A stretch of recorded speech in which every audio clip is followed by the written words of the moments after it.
สวัสดีครับ FC อีป่ออีแม่พอโอ้ลุงหิวข้าวกันลุงปัดทุโอ้พอปัดทุอะไรอย่างเนี่ยโอ้วันนี้วันคำข้าวขนมสิ้นปัดทุโอ้ปัดทุ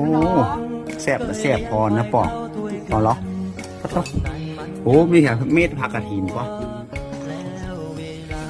กี่แล่คุณจอยลามนะ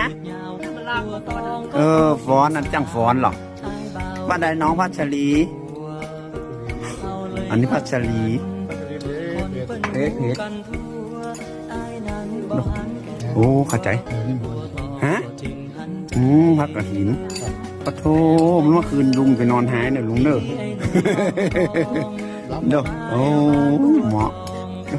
ครับมากินด้วยกันนะครับแซ่บๆเด้อชูจีอย่างกัน